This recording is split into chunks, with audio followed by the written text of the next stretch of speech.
बिस्मिल्लाहिर्रहमानिर्रहीम। तो लास्ट दो जो हमारे पार्ट्स थे वीडियोस के, लेक्चर्स के, वो डेफिनेटली डायरेक्ट डिज़ाइन मेथड जो है वो उसको मेरी कोशिश ये थी कि इसको हम ज़रा डिटेल में डिस्कस करें। तो काफ़ी वो लंबे चले गए, लेकिन both of us we are not in a rush, so you can spend as much time as you want. जितने भी आप स्मॉल उसमें पोर्शन में करते हैं, जहाँ तक डाइजेस्ट होता है उतना सीखें, और उसके बाद फिर आप पास करें, ब्रेक लें, नेक्स्ट पे मतलब चंक्स के अंदर आप उसको देखें ताकि वो आपके लिए समझना और उसको आसान हो सके। इसलिए मैंने कोशिश ये नहीं की कि मैं इसको इतना कंसाइज करूँ जितना पॉसिबल हो। तो मैंने कहा कि जितना मैं इसको ज़्यादा एक्सप्लेन करूँ उतना अच्छा है, क्योंकि ना आप भी जो लर्निंग कर रहे हैं, you are learning at your own wish and I am teaching at my own wish. तो both of us are not in a rush, तो इसलिए हमने इसको ज़्यादा डिटेल में डिस्कशन की है। तो कुछ दो पार्ट्स काफ़ी लंबे हुए, मैंने देखा है। तो अभी तक हमारी जो डिस्कशन है वो आज शायद इस पार्ट में होपफुली मेरा वो एक्सपेक्टेशन है कि कंप्लीट हो जाएगी, and then will move on to the solve example. इंशाल्लाह हम करेंगे जो उसकी एप्लीकेशन होंगी डिज़ाइन की तरफ, वो इंशाल्लाह काफ़ी हमें हेल्पफुल रहेंगी। जैसा मैंने आपको लास्ट लेक्चर में बताया था कि जब आप एग्जाम्पल हम करा देंगे तो एग्जाम्पल और ये जो हमारी थ्योरेटिकल डिस्कशन है इनके कंपैरिजन में आप साथ लेकर चलेंगे, तो वो फिर आपके जहन में हमेशा हमेशा के लिए बैठेगी कि किस तरीके से वो जो स्टेप्स हैं डायरेक्ट डिज़ाइन मेथड के जो इसे कोड ने स्पेसिफाई किए हैं उसको यूज़ करते हुए हम अपने जो प्रैक्टिकल डिज़ाइन एग्जांपल्स हैं, जो फील्ड में डिज़ाइन एग्जांपल्स आएंगे, उसको हम कैसे सॉल्व करेंगे। तो इंशाल्लाह हम फ्लैट स्लैब के भी एग्जांपल करेंगे, and then will try to solve a single example on as supported slab as well by using the direct design method. And then फिर जो इक्विवेलेंट फ्रेम मेथड है उसको हम देखेंगे, उसको थोड़ा सा इस टाइम में स्किप करूंगा, एंड देन इंशाल्लाह लेटर ऑन जब हमें टाइम मिलेगा तो फिर हम करेंगे, because we have to move on to the column and then footing and all the other component जो है हमारे स्ट्रक्चर के, उसकी तरफ भी हमें जाना होगा। तो आज की जो डिस्कशन है वो कंटिन्यूशन है of the last two lecture की, तो that's why I am considering this to be a part 3 of that.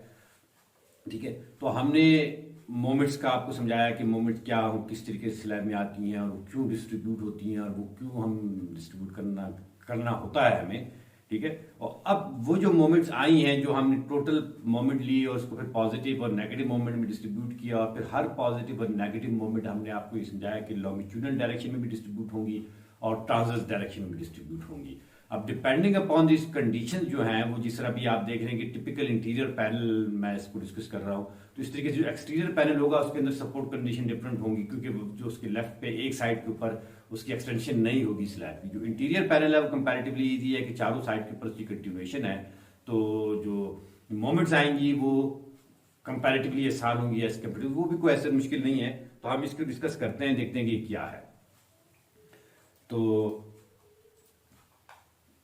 total static moment m naught is divided into two moments. We already know all this thing. The positive moment mp and the midspan, ठीक है, and equal to 0.35 m naught, and the negative moment mn at each support, क्योंकि continuous panel है, तो चाहे आप इस direction में जा रहे हैं चाहे आप इस डायरेक्शन में जा रहे हैं, तो जो सेंटर लाइन सेंटर में होगा, मिड स्पैन पे होगा, वहाँ पॉजिटिव मोमेंट होगी, और इस डायरेक्शन में जो दोनों सपोर्ट्स होंगी वहाँ नेगेटिव होंगी, और यहाँ और वहाँ जो होंगी वो नेगेटिव मोमेंट्स आएंगी। तो नेगेटिव मोमेंट हमने देखा था कि जो डिस्ट्रीब्यूशन हुई थी उसमें ग्रेटर थी 65% थी टोटल मोमेंट का, and positive moment was only 35%। तो that would B distributed in this way. ठीक है, तो फिगर में कह रहा है कि दिखा रहे हैं, ये फिगर आगे आएगी तो मैं फिर जब आएगी इसको दिखा देते हैं। These values of moments are based on the assumption. अब ये जो वैल्यूज हम ले रहे हैं 65% और 35% की, ये इस अजम्पशन पे बेस कर रही हैं that the interior panel is continuous in both direction.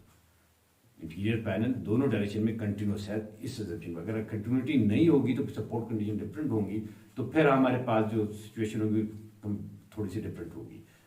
But definitely जो हमारी अजम्पशन है वो एट द इंटीरियर पैनल के लिए नॉर्मली हमें यही कंडीशन मिलती है कि हमारे तमाम चारों साइड जो है उसकी उस पर कंडीशन मिलती है, और जो with approximately equal span and load, ये भी आपने देखा था, जो कंडीशन हमने देखी थी, जो स्पैन है और लोड है वो इक्वल है, so that the interior joints have no significant rotation.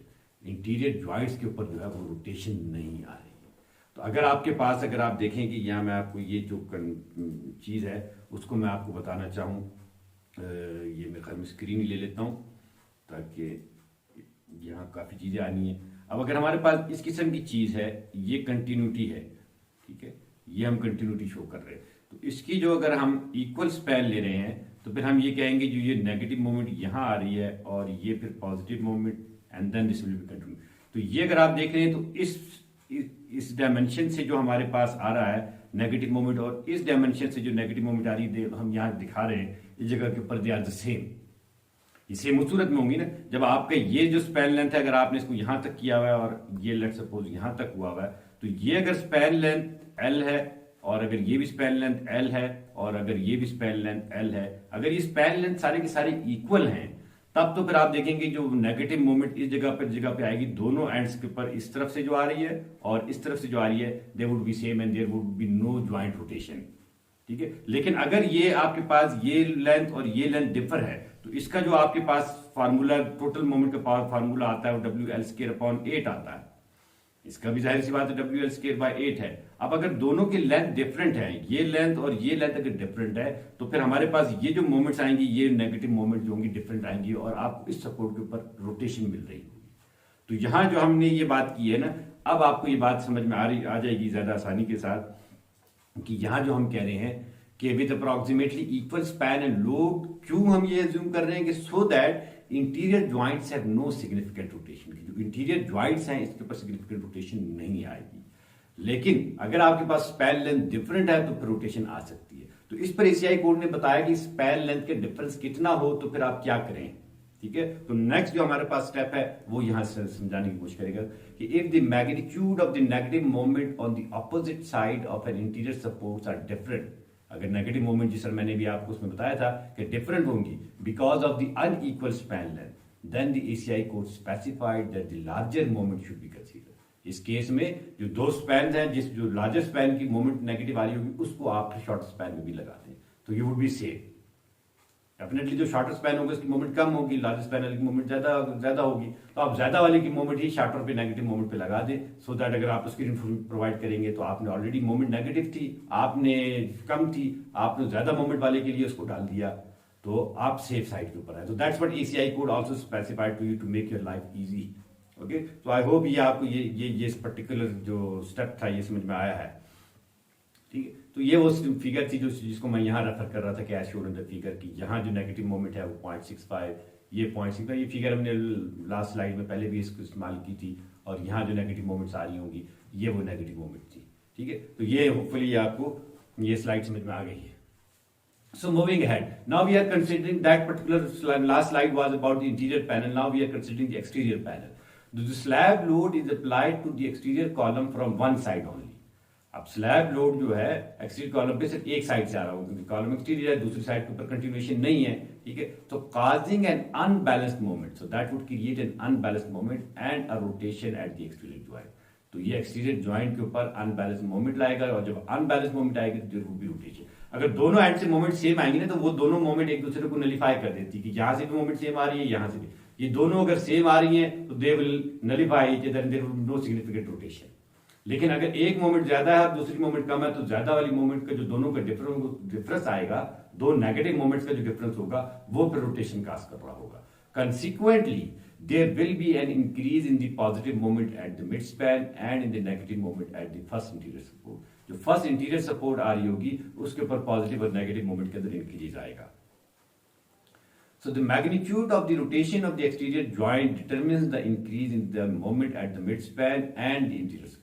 तो कितनी रोटेशन आ रही होगी एंड सपोर्ट आपके पास किस किस्म की है, दैट वुड स्पेसिफाई कि आपकी जो increase in positive moment and increase in negative moment at the first interior joint वो कितनी इंक्रीज आएगी। दैट वो जो आपको कहां से मिलेगा, वो आपको मिलेगा कि जो आपका एक्सटर्नल ज्वाइंट था वो आपका क्या कितनी रोटेशन दे रहा है, वो रोटेशन 0 है, वो रोटेशन 100% है, किस लेवल की रोटेशन आ रही है। तो अगर आपके पास सिंपली रेस्टिंग होगी तो वो उसका मतलब ये होगा मैक्सिमम रोटेशन आ रही होगी, तो फिर जो पॉजिटिव मोमेंट होगी उसकी अलग स्पेसिफिकेशन होगी। लेकिन अगर आपके पास ये जो एक्सटीरियर ज्वाइंट था इसके में आपने स्टिफनेस इंक्रीज करना शुरू कर देंगे तो ये नेगेटिव, जैसे आप जानते हैं मैंने आपको पहले भी कंसेप्ट बताया था कि वो फिर पॉजिटिव मोमेंट को नीचे की तरफ खींच के लाएगा और positive moment will start reducing. But as soon as जैसे जैसे आप उस मोमेंट को रिड्यूस करना शुरू कर देंगे, ये सपोर्ट की और स्लैब की जो ज्वाइंट है इसकी रेजिस्टेंस को आप रिड्यूस करना शुरू कर देंगे, रिस्ट्रेंट को खत्म करना शुरू कर देंगे, तो ये जो नेगेटिव मोमेंट यहां से खींच के लानी थी वो आस्ता आस्ता ऊपर चली जाएगी। And if the slab is resting simply over the slab there would be zero restraint. ठीक है, तो वो उस केस में आपके पास इस किस्म की कहानी आ जाएगी। अगर मैं आपको ड्रा करके दे दूं तो ये इस किस्म की कहानी आ जाएगी कि ये this is resting simply like this, ठीक है, और ये कंटिन्यूटी आ गई, इस एंड से ये कंटिन्यूस है यहाँ। तो फिर ये कहानी क्या होगी कि ये जो आपके पास मोमेंट आएगी इस जगह के ऊपर, वो मोमेंट आपके पास जीरो आनी थी, वो फिर यूं आ जाएगी। ये अगर आप देख रहे हैं तो यहाँ फिर मोमेंट जीरो आनी है, ठीक है। तो ये इस किस्म की चीज थी जो हम यहाँ एक्सप्लेन करने की कोशिश कर रहे थे। यहाँ मैं इसको इरेज कर देता हूँ। So moving ahead, so magnitude of the rotation of the exterior joint determines the increase in the moment। ये अब आपकी समझ में आ गया कि क्या है, ठीक है। तो होपफुली अगर नहीं आ रहा तो मैं इसको थोड़ा सा आपको और एक्सप्लेन कर देता हूँ, लेकिन I will have to take the wide screen so that it will. देखिए जी, हम ये बात कर रहे हैं कि ये जो सपोर्ट है ये आपके पास, यहाँ हम इसकी कंटिन्यूटी दिखा रहे हैं। हम ये कह रहे हैं कि अगर this slab is resting simply तो दिस पर्टिकुलर ज्वाइंट के ऊपर, इस ज्वाइंट के ऊपर आपके पास मोमेंट क्या आनी है, जीरो आनी। इन दिस केस आपके पास ये कंडीशन होगी। ऑन दी कॉन्ट्रेरी, अगर आप इसके अंदर स्टिफनेस, ये जो सपोर्ट है इसको रिस्ट्रेन करना शुरू करते हैं, फिक्सिटी लाएं लेकिन 100% फिक्सिटी ना लाएं, तो फिर ये आपके पास मोमेंट यूं आना शुरू हो जाएंगी, और रिस्ट्रेंट लाएंगे तो मोमेंट यूं आना शुरू हो जाएंगी, ठीक है। तो दैट वुड डिपेंड, इसी वजह से कह रहा है कि अगर आपके पास ये वाला केस है, पहला केस है सिंपली रेस्टिंग है, तो जो पॉजिटिव मोमेंट और नेगेटिव मोमेंट है that would be increase. Okay, so that's, मैंने फर्दर भी आपको एक्सप्लेन कर दिया। So let's move at, for example if the exterior edge is simple support, जो कि अभी मैंने आपको बयान किया, as the case of the slab resting on the wall, the slab moment at the face of the wall there is zero. मैंने बताया the positive moment at the mid span can be taken as this, then the positive moment would be taken as 0.63 mNr। अगर आपने देखा हो जब full restraint provide की हुई थी, दोनों एंड पे कंटिन्यूटी थी, तो फिर हम पॉजिटिव मोमेंट को जस्ट 35% ले रहे थे और नेगेटिव मोमेंट को 65 ले रहे थे। लेकिन अगर आपके पास सिंपली रेस्टिंग है then you will have to take the positive moment as 63%। So remaining जो होगा मेरे 37% would be the negative moment, and the negative moment at the interior support should be 0.75। तो फर्स्ट इंटीरियर सपोर्ट के ऊपर जो negative moment आएगी वो आप लेंगे 0.75, और जो पॉजिटिव मोमेंट लेंगे उसको आप लेंगे 0.63 ऑफ m0, राइट। तो इंटीरियर सपोर्ट का आप समझ रहे हैं ना कि ये पहली इंटीरियर सपोर्ट है, यहां से मोमेंट आनी है, यहां से मोमेंट आनी है। तो ये आगे आपको फिगर में मैं एक्सप्लेन करूंगा कि किस तरीके से आ रही है। So in a slab column floor system, there is some restraint at the exterior joint provided by the flexural stiffness of the slab and by the flexural stiffness of the exterior column। तो वो कह रहा है कि जो हमारे पास slab column का system होता है उसमें फिर ये जो कॉलम और स्लैब का जो ज्वाइंट है वो सम रिस्ट्रेंट प्रोवाइड कर रहा होता है, ठीक है। उस रिस्ट्रेंट की वजह से हमारे पास क्या होता है वो हम यहाँ समझा रहे हैं। So according to the ACI code section 810(4), the total static moment m naught in an end span is distributed in different ratios। तो ये भी डिपेंडिंग अपॉन दी कंडीशन जो है एसीआई कोड कह रहा है कि डिफरेंट रेशियोज में डिस्ट्रीब्यूट होगा according to table 17.2 to figure 17 and figure 17.4। ये आगे मैं दिखा रहा हूँ, इस टेबल या इस फिगर दोनों चीजें जो हैं एक ही हैं, तो आप या टेबल से ले सकते हैं या फिगर से ले सकते हैं। तो उस टेबलर फॉर्म को फिगर फॉर्म में दिखा दिया, तो इससे आपको लेना होगी, ठीक है। The moment coefficient in column 1 for an unrestrained edge are based on the assumption that the ratio of the flexural stiffness of column to the combined flexural stiffness of the slab and beam at joint is equal to 0। तो इस assumption के साथ दे रहा है, तो ये कोई बहुत ठीक किस्म की बात है, बहुत हैवी किस्म की बात है, तो इसलिए मैं इसको इस लेवल पे स्किप कर रहा हूँ आपके लिए, ठीक है। जब हम डिजाइन एग्जाम्पल के ऊपर जाएंगे तब आपको चीजें ज्यादा आसानी के साथ क्लियर होंगी। तो ये वो टेबल 17.2 है, distribution of moments in and panel. This table should be used and would be used when calculating the moments in an and panel. अब इस एंड पैनल में अगर आप देखें तो एक्सटीरियर एज की बात कर रहा है, एक्सटीरियर एज में दो बातें ले आया है कि अनरिस्ट्रेन्ड है या फुली रिस्ट्रेन्ड है। तो अनरिस्ट्रेन्ड होगी तो मोमेंट आप यहाँ देखेंगे कि जीरो होगी, नेगेटिव फैक्टर, क्योंकि अनरिस्ट्रेन्ड है जो हमने फिगर में आपको एक्सप्लेन किया था, ठीक है। अनरिस्ट्रेन्ड के तौर में जीरो होगी, और अनरिस्ट्रेन्ड में जो पॉजिटिव फैक्टर्ड मोमेंट आएगी वो 63 आएगी। इंटीरियर नेगेटिव फैक्टर्ड मोमेंट जो आएगी वो 0.75 आएगी। और अगर फुली रिस्ट्रेन्ड है फिर तो हमारे पास वही केस हो गया जो हम नॉर्मली हम करते रहे हैं, जो इंटीरियर पैनल के केस है, देखेंगे ये जो रेशो आ रहे हैं एग्जैक्टली वही आ रहे हैं जो हम पहले थे। नाउ ये जो थर्ड कॉलम है स्लैब विद बीम, अगर बीम्स डली हुई है तो फिर 0.16 होगा नेगेटिव मोमेंट, 0.57 पॉजिटिव, और इंटीरियर पे 0.70 होगा। Slab without beam between interior support, तो विद एज बीम ये है, विदाउट एज बीम ये है, ठीक है। तो ये अगर आप इसको इस चीज को इस फिगर में देखेंगे तो आपके आसानी के साथ ज्यादा समझ में आ जाएगा। नो रिस्ट्रेंट, तो यहाँ 0 आ गई नेगेटिव मोमेंट, पॉजिटिव मोमेंट 63 और ये 75। और ये जो पॉजिटिव मोमेंट आएगी ये क्योंकि कंटिन्यूस पैनल होगा ना, इस पैनल के लिए कंटिन्यूटी यहाँ भी आ रही है, इस पैनल की कंटिन्यूटी यहाँ भी आ रही है। तो ये तो हमारे पास टिपिकल इंटीरियर पैनल है और उसकी जो डिस्ट्रीब्यूशन है आप देख रहे हैं 65 35 65 आ रही है। तो दैट्स जो ये पैनल है, ये वाली चीज़ है, ये हमारे लिए कंपेरेटिवली आसान है। फुल रिस्ट्रेंट प्रोवाइड कर रहा है तो फुल रिस्ट्रेंट तो हमारे पास बहुत आसान चीज़ है। जिस तरीके से इंटीरियर पैनल है सेम, अगर आप देखेंगे ये वाली चीज़ का डिस्ट्रीब्यूशन यहाँ आ गई। यहाँ आ गई slabs with beam between supports. अब यहाँ बीम डाल रखी है इसने, तो फिर डिस्ट्रीब्यूशन ये आएगी each beam only, no other beam. सिर्फ एच के ऊपर बीम है, यहाँ बीम नहीं है। जो इंटीरियर है वहां बीम नहीं चली, सिर्फ एच के ऊपर स्पैंडल बीम जो कहलाती है वो डाल रखी है। तो तब जो नेगेटिव मोमेंट आएंगी वो आप 0.3 ले रहे। और अगर नो बीम प्रोवाइड कर दी, एच के ऊपर बीम भी नहीं डाली है, तो फिर आपने इतनी तो 0.26 आपने लेनी ही लेनी है। तो अगर आप ये देखेंगे तो ये 0.7 0.7 0.7 ये तो आप देखेंगे हर उसमें ये जो लाइन है ये हर उसमें बराबर होगी, because this is a typical interior panel which has the continuity on both the side.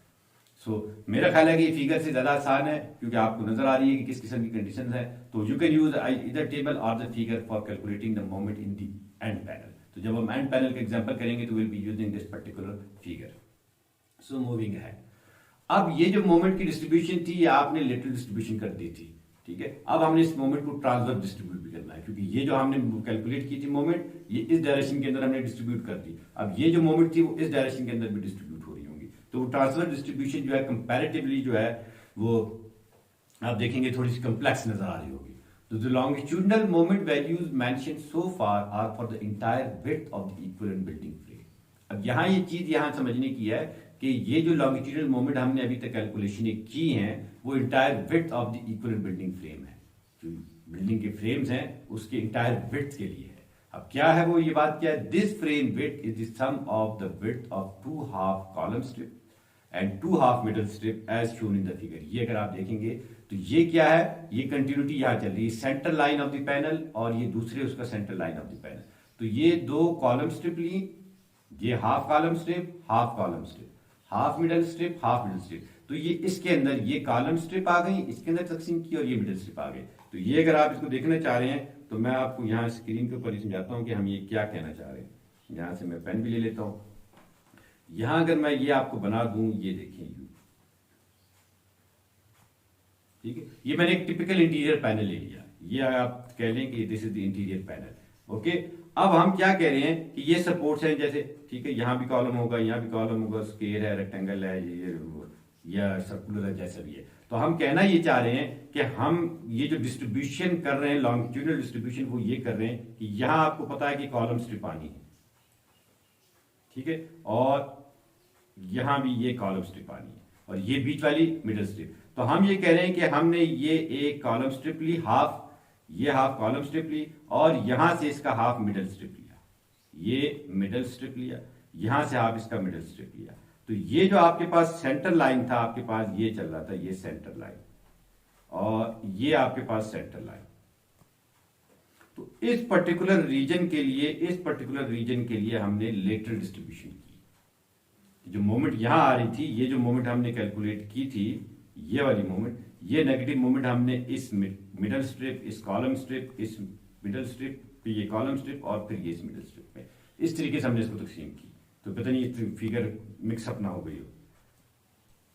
ये था आपके पास, ये आपके पास सेंटर लाइन चल रहा था और यहां से दूसरे का सेंटर लाइन आपके पास यहां से चल रहा था। तो दो जो हमारे पास विड्थ थी उसके सेंटर लाइन को लेकर के हमने जो डिस्ट्रीब्यूशन की वो इनके अंदर की। अब ये लॉन्गिट्यूडनल डिस्ट्रीब्यूशन थी, अब यही मोमेंट पे ट्रांसवर्स डिस्ट्रीब्यूशन भी आएगी इसकी। इसी तरीके से जब आप मोमेंट को इस डायरेक्शन शॉर्ट डायरेक्शन में ले रहे होंगे तो ये जो मोमेंट तकसीम हो रही होगी इस डायरेक्शन के अंदर, तो ये कैसी होगी, लॉन्गिट्यूडनल डिस्ट्रीब्यूशन होगी। इस मोमेंट की डिस्ट्रीब्यूशन इस डायरेक्शन में जो होगी वो फिर ट्रांसवर्स डिस्ट्रीब्यूशन होगी। ये पता नहीं आप कंफ्यूज ना हो रहे। तो लॉन्गिट्यूडनल डिस्ट्रीब्यूशन क्या है, ट्रांसवर्स डिस्ट्रीब्यूशन क्या है, ये वो मैं एक्सप्लेन करना चाह रहा हूं। और कौन से हमने फ्रेम को ले रहे हैं कैलकुलेशन के लिए। तो ये जो मिडल और कॉलम स्ट्रिप आ रही है, क्योंकि ये कंफ्यूजन थोड़ी बहुत मैंने देखा है कि स्टूडेंट ध्यान में रहती है कि पर्टिकुलर पैनल के हम ले रहे हैं। तो ये कंटिन्यूटी चूंकि दोनों साइड के ऊपर आ रही है, अगर आप इसको देखेंगे, मैं इसको अनवाइट करके, ठीक है जी, ये कर लिया ताकि यहाँ मैं भी नजर आ सकूं। तो अब हो क्या रहा है, देखिए जी, हम क्या बात कर रहे हैं, हम अगर इस पैनल को डिजाइन करने जा रहे हैं, इस पैनल के डिजाइन के लिए आपके पास इस पर्टिकुलर जो सेंटर लाइन आ रहा है वो एक सेंटर लाइन ये आ जाएगा। ये जो चीज होगी, ये वाली चीज पूरा की पूरा रीजन, ये पूरा रीजन ये अलग आ जाएगा। एक सेंटर लाइन आपके पास ये आ जाएगी। अब ये जो पोर्शन है, ये पोर्शन, ये एक पोर्शन होगा जिसके अंदर डिस्ट्रीब्यूशन ऑफ द मोमेंट आएगी, क्योंकि ये स्लैब का लोड इधर आ रहा है, ये स्लैब का लोड इधर जा रहा है, ये स्लैब का लोड इधर जा रहा है, ये स्लैब का लोड इधर जा रहा है। इसी तरीके से आपके पास ये सेंटर लाइन, तीसरी सेंटर लाइन ये चल रही है, ठीक है। तो ये आपके पास एच पैनल, ये आपके पास एच पैनल, ये आपके पास एच पैनल, और ये जो आपके पास आ रहे हैं ये इंटीरियर पैनल आ रहे हैं। ओके, तो ये apparently this seems confusing, but when you will try to solve example, I hope कि ये आपके लिए इतना मुश्किल नजर नहीं आ रहा होगा। So the longitudinal moment values mentioned so far, ये हमने वही समझाने को, this frame width is the sum of the width of two half column strip। ये अगर आप देख रहे हैं two half column strip, एक आपके पास कॉलम स्ट्रिप ये नजर आ रही है, दूसरी कॉलम स्ट्रिप ये नजर आ रही है, और अगर आप देखेंगे ये भी हाफ है, ये भी हाफ है, तो टू हाफ कॉलम स्ट्रिप और वन हाफ मिडल स्ट्रिप। तो ये जो पोर्शन आया और एक हाफ मिडल स्ट्रिप ये आ गया। तो ये आप देख रहे हैं, ये पूरा का पूरा जो चीज है, दिस इज बीइंग डिजाइन। और ये जो हमने सारी मोमेंट की डिस्ट्रीब्यूशन की है, चाहे वो नेगेटिव में थी, चाहे वो टोटल मोमेंट आई उसको नेगेटिव और पॉजिटिव में डिस्ट्रीब्यूट किया, उस नेगेटिव और पॉजिटिव को फिर हमने मिडल और कॉलम स्ट्रिप के अंदर जो डिस्ट्रीब्यूट किया वो ये थी। अब this was the longitudinal distribution. अब ये मोमेंट इस डायमेंशन के अंदर भी डिस्ट्रीब्यूट होनी है, तो वो जो डिस्ट्रीब्यूशन आएगी वो फिर ट्रांसफर डिस्ट्रीब्यूशन है, जो as far as my understanding is concerned, I might be wrong in this thing, but जो मुझे समझ में आई ये चीज वो इस हद तक समझ में आई।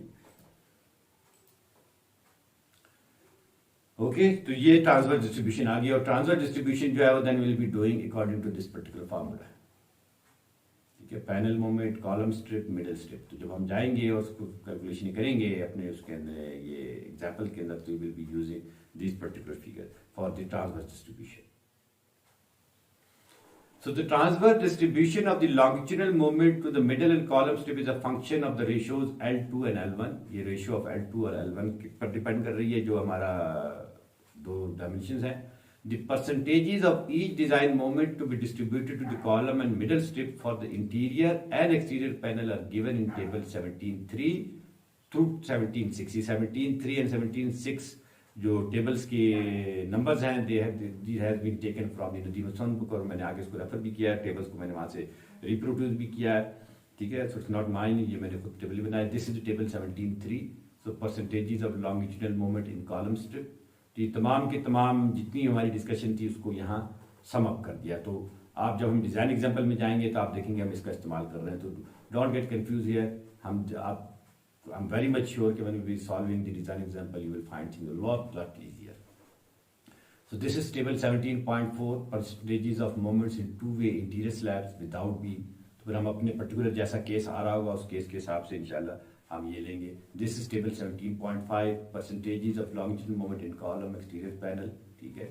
एस्पेक्ट रेशियो के हिसाब से तकसीम किया हुआ है, तो ये भी कोई ऐसे कॉम्प्लिकेटेड चीज नहीं है। And this is the 17.6, percentages of longitudinal moment in column and middle strip exterior panels के लिए, ठीक है। तो ये सारे के सारे जो हमारे पास टेबल आ गए 17.3, 17.4, 5 एंड 6, एंड देन इनिशियली आपने देखा तो 17.2 के अंदर भी हमने वैल्यू, ये एक सर्टेन वैल्यूज दिखाई हुई थी। तो ये तमाम के तमाम टेबल इंशाल्लाह would be helpful while designing the, ये जब हम डिजाइन एग्जाम्पल कर रहे होंगे। तो यहाँ जो मेरा आपको मशवरा है वो ये है कि do not get confuse in understanding these tables. यहां आपको ये चीज ये समझ में आ जानी चाहिए कि yes, because of the gravity load there would be shear stresses and there would be moment produce, shear and forces और मोमेंट आएंगी। उन मोमेंट्स की वजह से नेगेटिव और पॉजिटिव मोमेंट भी आएंगी। वो नेगेटिव और पॉजिटिव मोमेंट तकसीम होनी है because of the plate action, because of the two way action of the particular slab, because we are not considering one way.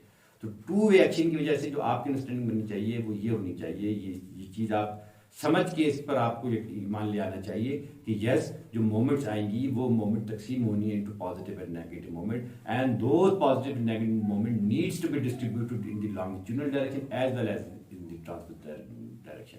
Because of the plate action. जिस तरीके से मैंने आपको बताया था, अगर मैं एक लोड लगाता हूँ तो वो लोड पूरी की पूरी प्लेट को डिफ्लेक्ट करता है, तो हर जगह के ऊपर डिफ्लेक्शन आ रही है। तो इसका मतलब ये है कि ये जो मेरा लगाया हुआ लोड है इस पूरे बीम स्लैब के अंदर मोमेंट्स क्रिएट कर रहा है, और जहाँ जहाँ जिस मैग्नीट्यूड की मोमेंट आ रही है उस मैग्नीट्यूड की वहाँ रोटेशन आ रही है, और उस मैग्नीट्यूड की रोटेशन की वजह से सटल लेवल की डिफ्लेक्शन आ रही है। तो ये अंडरस्टैंडिंग अगर आपकी डेवलप हो रही है, एंड देन ये जो फिर रेशियोज इसमें दिए हुए हैं कि भाई 75% है तो 25% है तो 35% है, डू नॉट गेट कंफ्यूज। ये चूंकि आपके पास these will be open in front of you all the time जब आप डिजाइन ऑफिस में होंगे, ठीक है, तो आपको इस पर दिमाग लगाने की जरूरत नहीं है।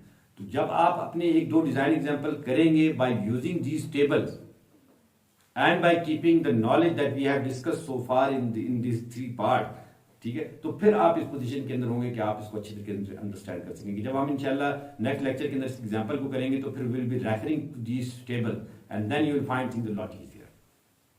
सो आगे चलते हैं। So all these tables are from the book structural concrete theory and design by Nadeem Hasan.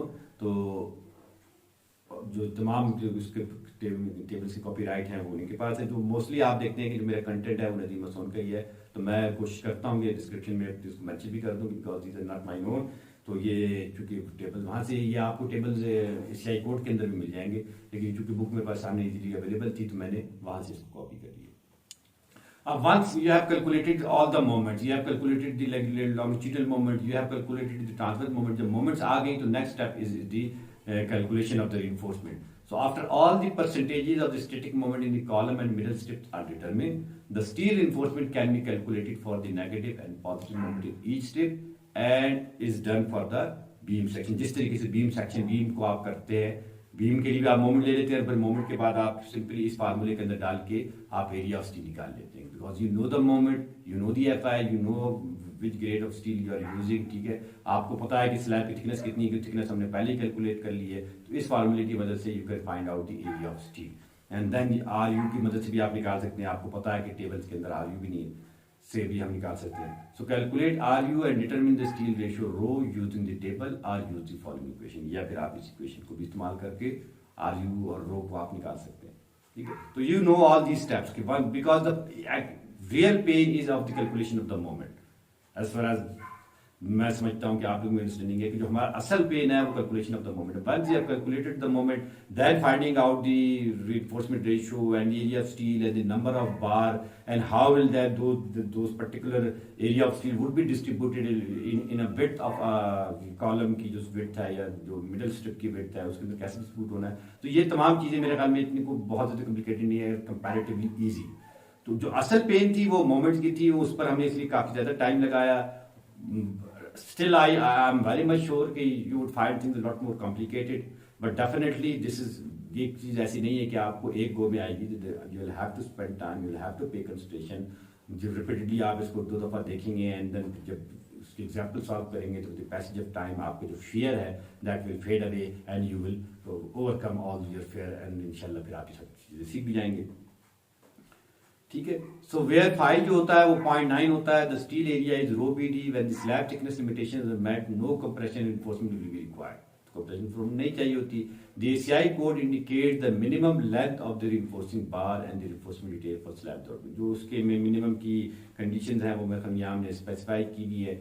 तो वो 18 इंचेस है और twice the slab thickness which ever is small, या तो जो मिनिमम जो स्पेसिंग है वो 18 इंचेस से मैक्सिमम की बात है, एक्सीड नहीं करनी चाहिए 18 इंच से, या ट्वाइस दी स्लैब थिकनेस, तो विच एवर इज स्मॉलर। तो जो भी इसमें स्मॉल होगी तो वो इतनी आपने स्पेसिंग स्लैब के अंदर रखनी होगी, ये बार्स के दरमियान में रखनी होगी, ठीक है।